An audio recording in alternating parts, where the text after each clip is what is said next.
الحمد لله نحمده ونستعينه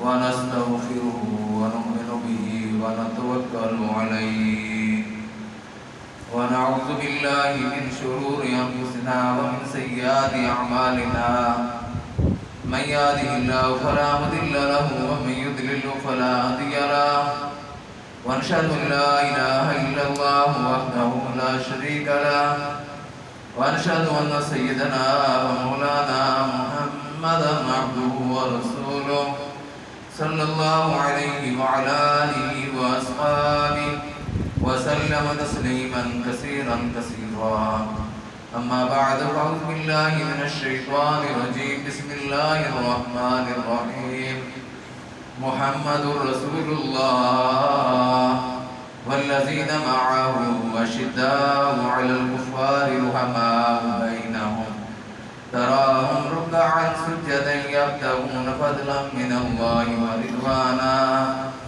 سيماهم في وجوههم من أثر السجود ذلك مثلهم في التوراة ومثلهم في الإنجيل قال النبي صلى الله عليه وسلم أصحابي كالنجوم فبأيهم اقتديتم اهتديتم. حضرات گرامی السلام علیکم ورحمۃ اللہ وبرکاتہ. میں نے آپ کے سامنے سورۃ الفتح کی ایک آیت کا کچھ حصہ تلاوت کیا ہے اور نبی کریم صلی اللہ علیہ وسلم کا ارشاد پیش کیا ہے. اللہ سے دعا ہے مجھے قرآن و سنت کے مطابق بیان کرنے کی اور مجھے اور آپ کو سن کر اس پر عمل کی توفیق نصیب فرمائے. گرامی قدر حضرات، اسلامی نقطہ نگاہ سے انبیاء کرام علیہ السلام کے بعد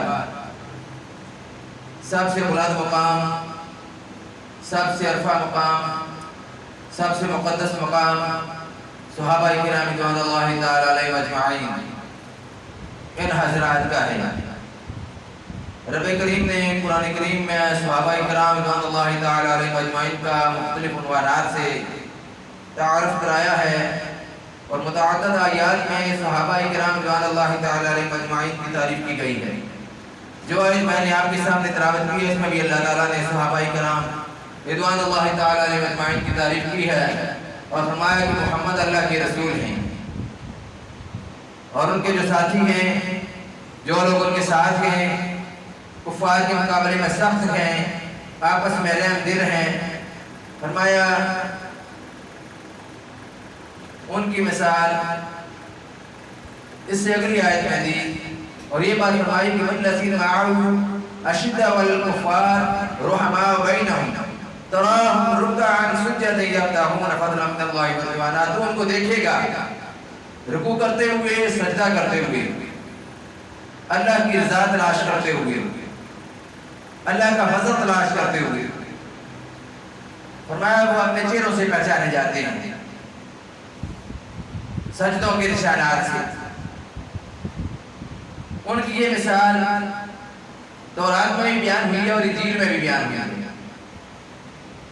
تو یہ وہ مقدس ہستیاں ہیں جن کا تذکرہ آج ہم کر رہے ہیں.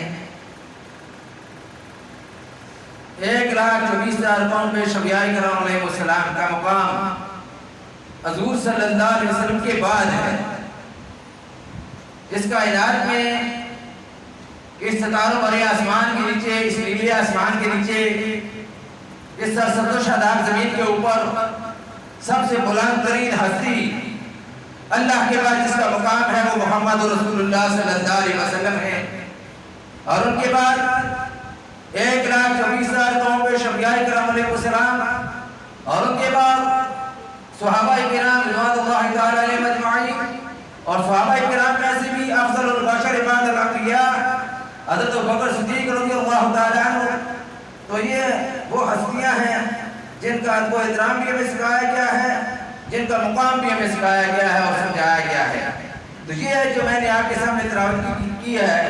یہ آیت کریمہ بتاتی ہے کہ صحابہ کرام سے بغض رکھنے والا ایمان کے خطرے میں ہے. اس کا ایمان خطرے میں ہے جو صحابہ کرام رضی اللہ تعالی عنہم سے بغض رکھتا ہے، کیونکہ مسلمان یہ کام نہیں کر سکتا. یہ مسلمان کا کام نہیں ہے کہ صحابہ کرام جیسی عظیم الشان ہستیوں کے خلاف زبان درازی کریں، ان کے خلاف بغض رکھیں، سینوں میں بغض رکھنا. کہیں مسلمان ہو کر بھی حضرت امیر معاویہ رضی اللہ تعالیٰ عنہ کے خلاف بکواسات کرنا، کہیں صدیق اکبر رضی اللہ تعالیٰ عنہ کے خلاف بکواسات کرنا، کہیں فاروق اعظم رضی اللہ تعالیٰ عنہ کو برا بھلا کہنا، کہیں عثمان غنی رضی اللہ تعالیٰ عنہ کی شان کو کم کرنے کی کوشش کرنا، کہیں دوسرے جو صحابہ کرام ہیں ان کو تان و تشنیع کرنا، ان کے متعلق تان و تشنیع کہنا، بدگمانی کرنا، ان کو برا بھلا کہنا، کسی طرح بھی جائز نہیں ہے. نبی کریم صلی اللہ علیہ وسلم نے دوسری حدیث میں فرمایا ہے من سب اصحابی فعلیہ لعنۃ اللہ والملائکۃ والناس اجمعین، میرے صحابہ کو جو گالیاں دے اس پر اللہ کی لعنت، فرشتوں کی لعنت اور سارے انسانوں کی لعنت. تو ایک مسلمانوں کے اندر ایک طبقہ ایسا موجود ہے جو صحابہ کو گالیاں دیتا ہے یا ان کو برا بھلا کہتا ہے یا ان کے خلاف بغض رکھتا ہے. ہمارا یہ عقیدہ ہے، ہمارا یہ ایمان ہے کہ ہمیں حضرت ابوبکر صدیق رضی اللہ تعالیٰ عنہ کے ساتھ محبت ہے اور ہم ان کے لیے ان کا مدد کرتے ہیں، ان کا ایک مقام ہے. اسی طرح کا حضرت عمر فاروق رضی اللہ تعالیٰ کی محبت اور الفت اسی طرح ہمارے دلوں کے اندر موجود ہے. حضرت عثمان غنی رضی اللہ تعالیٰ کی محبت اور الفت اسی طرح ہمارے دلوں کے اندر موجود ہے. حضرت علی المرتضیٰ رضی اللہ تعالیٰ عنہ کی الفت اور محبت ہمارے دلوں کے اندر موجود ہے. حضرت امیر معاویہ رضی اللہ تعالیٰ عنہ کی الفت اور محبت ہمارے دلوں کے اندر موجود ہے کہ ہم ان کے ساتھ محبت کریں، ان کی چاہت، ان کی محبت ہمارے دلوں کے اندر موجود ہو. تو بعض اوقات صرف ایک کے ساتھ ایک کا ہی نام لیتے ہیں، باقی صحابہ کا نام نہیں لیتے. اور تین کا انکار، ایک کا اقرار، پہلے تینوں کا انکار، ان کی خلافت کا بھی انکار، تو یہ کسی طرح بھی جائز نہیں ہے، اسلام اس کی اجازت نہیں دیتا. ان کی قربانیاں ہیں اسلام کے لیے، انہوں نے وہ دور دیکھا ہے جو عزیزتوں والا دور ہے. اس زمانے میں کون صبر کر سکتا ہے کہ آمنہ کا لال جب پکار رہا ہو؟ ہم تو موجود نہیں تھے، وہ موجود تھے. آمنہ کے لال کی پکار پر لبیک کہنے والا کون تھا؟ صحابہ کرام. اور آمنہ کے لال کی خاطر تپتی ہوئی ریتوں پر لیٹنے والے کون تھے؟ صحابہ کرام. آگ کے گاروں پر لیٹنے والے کون تھے؟ صحابہ کرام. بدر میں کون تھے؟ صحابہ کرام. احد میں کون تھے؟ صحابہ کرام. احزاب میں کون تھے؟ صحابہ کرام. خندق میں کون تھے؟ صحابہ کرام. تبوک میں کون تھے؟ صحابہ کرام. ہر قدم پر، ہر جگہ پر نبی کریم صلی اللہ علیہ وسلم کا ساتھ دیا کہ نہیں دیا؟ ساتھ ہی نہیں دیا. گھر قربان کیے، بیٹے قربان کیے، اپنی عزتیں قربان کی. اگر ان سے ان کی بیویاں چھین لی گئیں اس بنا پر کہ تم ہجرت کرنے جا رہے ہو، اکیلے جا سکتے ہو، بیوی کو نہیں ساتھ لے کر جا سکتے، تو بیویوں کو چھوڑ دیا. ان کے مکانات سے دیے گئے، مکانات کو چھوڑ دیا. ان کے وطن ان سے چھڑوائے گئے، انہوں نے اپنے وطن بھی چھوڑ دیے. ہم میں سے کون ہے جو اتنی بڑی قربانیاں دینے کا صبر کر سکتا ہے؟ آج کے حالات پر جیسا نہیں اپنا کہ ہم میں سے کون ہے جس کو اگر کہا جائے کہ آگ کے گاروں پر لیٹنے کے لیے تیار ہو جاؤ یا اسلام کو چھوڑ دو، نبی کریم صلی اللہ علیہ وسلم کی محبت اور الفت اپنے دل سے یا نکال دو یا آگ کے گاروں پر لیٹنے کے لیے تیار ہو جاؤ، کوئی بھی نہیں ہوگا بھائی کا لال جو سامنے آ کر یہ اعلان کرے کہ بھائی میں آگ کے گاروں پر لیٹنے کے لیے تیار ہوں. کون تھا جو تبدیل ریت پر اس کو لٹایا گیا؟ کون تھا جس کے گلے میں رسیاں ڈال کر مکے کی گلیوں میں پھرایا گیا؟ وہ عمار رضی اللہ تعالیٰ عنہ، جو حضرت یاسر رضی اللہ تعالیٰ عنہ، حضرت سمیہ رضی اللہ تعالیٰ عنہ. وہ کون تھے؟ کس مٹی کے بنے ہوئے وہ انسان تھے کہ انہوں نے ہر چیز میں قربانیاں دینا دین کے لیے گوارا کر لیا. تو ہمیں یہ معلوم ہوتا ہے کہ ان آیات سے کہ صحابہ کرام کے ساتھ محبت ہمارے ایمان کا لازمی تقاضا ہے. دوسری ایک آیت میں فرمان باری تعالیٰ ہے کہ وہ مہاجرین اور انصار ایمان لائے ہیں، سب سے سابق اور مقدم ہیں، اور بقیہ امت میں جتنے لوگ اخلاص کے ساتھ ان کے پیرو ہیں، اللہ ان سب سے راضی ہو اور وہ سب اللہ سے راضی ہوں. اور اللہ تعالیٰ نے ان کے لیے ایسے باغ مہیا کر رکھے ہیں جن کے نیچے نہریں جاری ہیں. سورہ فاطر میں فرمایا کہ سلام ہے ان بندوں پر جن کو اللہ نے منتخب کیا ہے، منتخب فرمایا ہے.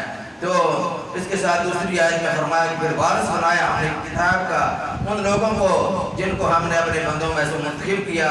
پھر بعض تو ان میں اپنی جان پر ظلم کرنے والے ہیں اور بعض جو متوسط درجے کے لوگ ہیں اور بعض جو ان میں سے وہ ہیں جو خدا کی توفیق سے اس کی نعمتوں میں ترقی کرتے چلے گئے. اس آیت میں صحابہ کرام کو منتخب بندے قرار دیا گیا ہے. کس نے ان کو چنا تھا؟ نبی کریم صلی اللہ علیہ وسلم کو اللہ نے چنا تھا نبوت کے لیے. پھر حضور صلی اللہ علیہ وسلم کو ساتھی کس نے دیے؟ اللہ نے ساتھی دیے، اور وہ ساتھی دیے جو اپنا سب کچھ قربان کرنے والے تھے. ہمارے سامنے بے شمار واقعات ہیں صحابہ کرام کے، اس وقت نہیں ہے تو صحابہ کے بارے میں کہیں اللہ نے فرمایا کہ رضی اللہ عن المؤمنین، کہ اللہ تعالیٰ راضی ہو گیا ان مومنین سے۔ وہ کون مومنین؟ جو درخت کے نیچے بیعت کر رہے تھے، جو بیعت رضوان کر رہے تھے، ان کے متعلق اللہ نے فرمایا کہ رضی اللہ عن المؤمنین، اور پھر تحقیق میں اللہ مومنین سے راضی ہو گیا۔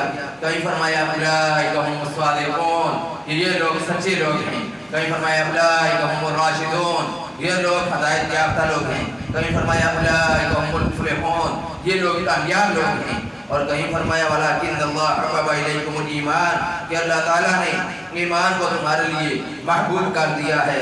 حضور صلی اللہ علیہ وسلم سے صحابہ کرام کے بارے میں پوچھیں تو کبھی آپ صلی اللہ علیہ وسلم فرماتے ہیں کہ خیر القرون قرنی، میرا زمانہ سب سے بہتر زمانہ ہے، خیر القرون قرنی ثم الذین یلونہم، پھر اس کے بعد صحابہ کا زمانہ بہتر زمانہ ہے۔ حضور صحابہ کے زمانہ کو بہتر زمانہ قرار دے رہے ہیں۔ اور کبھی فرماتے ہیں اللہ فی اصحابی لا تتخذوهم من بعد غرضا، ومن احبهم فبحبی احبهم ومن ابغضهم فبغضی ابغضهم۔ فرمایا کہ اللہ سے ڈرو میرے صحابہ کے معاملے میں، میرے بعد ان کا تان و تشنیع کا نشانہ نہ بنانا، کیونکہ جو شخص ان سے محبت کرے گا میری وجہ سے محبت کرے گا، اور جو ان سے بغض رکھے گا وہ میرے ساتھ بغض کی وجہ سے ان سے بغض رکھے گا۔ فرمایا جس نے ان کو ایذا دی اس نے مجھے ایذا دی، اور جس نے مجھے ایذا دی اس نے اللہ کو ایذا دی، اور جس نے اللہ کو ایذا دی اللہ کو تکلیف دی۔ فرمایا ان قریب اللہ اس کو عذاب میں پکڑے گا۔ اور کئی فرمایا نبی کریم صلی اللہ علیہ وسلم نے کہ میرے صحابہ کو برا مت کہو، کیونکہ اگر کوئی آدمی احد پہاڑ کے برابر بھی سونا خرچ کرے، احد پہاڑ کے برابر بھی سونا خرچ کرے آج کا آدمی، تو فرمایا کہ اللہ کی راہ میں صحابی کے ایک مد بلکہ آدھے مد کے برابر بھی اس کو ثواب نہیں پہنچ سکتا۔ انہوں نے اس وقت ساتھ دیا تھا جب دین مغلوب تھا، جب کفار غالب تھے، اس وقت ساتھ دے کر انہوں نے ثابت کیا تھا۔ وہ روم سے ٹکرائے تھے، وہ ایران سے ٹکرائے تھے، وہ فارس سے ٹکرائے تھے، وہ ابو جہل ابو لہب وہ دوسرے بڑے بڑے سرداران قریش کے خلاف ٹکرائے تھے۔ آج کون ہے؟ ہم تو اپنے رسم و رواج بھی چھوڑنے کے لیے تیار نہیں ہیں۔ نبی کریم صلی اللہ علیہ وسلم کی سنت کو بھی اختیار کرنا ہمارے پاس کی بات نہیں ہے۔ تو یہ صحابہ کرام ہی تھے، پھر دین ہم تک کیسے پہنچا؟ ہمیں کس نے بتایا کہ یہ قرآن اللہ کی طرف سے نازل کردہ ہے؟ ہمیں کس نے محمد رسول اللہ صلی اللہ علیہ وسلم کے متعلق بتایا؟ ہمیں کس نے بتایا کہ حضور کی آنکھیں ایسی تھیں؟ ہمیں کس نے بتایا حضور کے رخسار ایسے تھے؟ ہمیں کس نے بتایا حضور کے کان ایسے تھے؟ ہمیں کس نے بتایا حضور کی زبان ایسی تھی؟ ہمیں کس نے بتایا حضور کی داڑھی ایسی تھی؟ ہمیں کس نے بتایا حضور کا لباس ایسے تھا؟ حضور کی چال ڈال ایسی تھی؟ حضور کا اٹھنا ایسے تھا؟ حضور کا بیٹھنا ایسے تھا؟ ہمیں کس نے بتایا؟ ہمیں صحابہ نے بتایا۔ صحابہ کرام کے ذریعے سے ہم تک یہ دین پہنچا۔ پھر سنت کس کو کہتے ہیں؟ جس کو صحابہ نے اختیار کیا ہے۔ حضور نے تو بتایا ہے، حضور نے کہا ہے کہ یہ کام کرو، لیکن صحابہ نے اس پر عمل کر کے اس سنت کو جاری و ساری کیا۔ تو یہ صحابہ کرام عظیم الشان مقدس ہستیاں ہیں۔ تو اللہ اور رسول صلی اللہ علیہ وسلم نے صحابہ کرام کی مقدس جماعت کی جو اس قدر تعریف بیان کی ہے، آخر اس کی وجہ کچھ تو ہوگی۔ حقیقت تو یہ ہے کہ اس کی کوئی ایک وجہ نہیں بلکہ کئی وجوہات ہیں۔ اور اللہ اور رسول صلی اللہ علیہ وسلم کے ساتھ اس قدر محبت کرنے والے کہ دنیا میں پیش آنے والی عشق و محبت کی تمام داستانیں اس کی مثال پیش کرنے سے قاصر ہیں۔ ان کا کردار اتنا جلا تھا کہ پھولوں کی تازگی اور شبنم کی تراوت اس کے سامنے ہیچ ہے، اور زبان کے وہ پکے تھے، قول کے سچے تھے۔ جہاں کہیں جاتے تھے لوگوں کو واضح نصیحت لمبی چوڑی نہیں کرتے تھے، لمبی چوڑی تقریریں نہیں کرتے تھے۔ لوگوں کو کیا کہتے تھے؟ کونو مثلنا، ہماری طرح ہو جاؤ، ہماری طرح ہو جاؤ۔ یہ ان کی دعوت تھی۔ اور وہ کس طرح تھے؟ وہ کس کے تیار کرتا تھے؟ وہ کس کے تربیت یافتہ تھے؟ وہ رسول اللہ صلی اللہ علیہ وسلم کی تربیت یافتہ تھے۔ جیسے آپ میرے سامنے بیٹھے ہوئے ہیں، وہ ایسے رسول اللہ صلی اللہ علیہ وسلم کے سامنے بیٹھنے والے تھے۔ وہ حضور صلی اللہ علیہ وسلم کے مقتدی تھے، وہ حضور صلی اللہ علیہ وسلم سے گلے ملنے والے تھے، وہ حضور صلی اللہ علیہ وسلم سے مصافحہ کرنے والے تھے، وہ حضور صلی اللہ علیہ وسلم کے ساتھ ساتھ چلنے والے تھے، وہ حضور صلی اللہ علیہ وسلم کی دعوت کو پھیلانے والے تھے۔ جس جگہ اللہ کے نبی صلی اللہ علیہ وسلم کو بھیجتے تھے کوئی بہانہ نہیں کیا کبھی کسی نے کہ فلاں نے کوئی بہانہ کیا ہو، سب کچھ قربان کرنے کے لیے تیار ہو جاتے تھے۔ کسی گردن اتارنے تھی، گردن اتارنے کے لیے تیار ہو جاتے تھے۔ کہیں دعوت کا کام ہوتا تھا، دعوت کے کام کے لیے تیار ہو جاتے تھے۔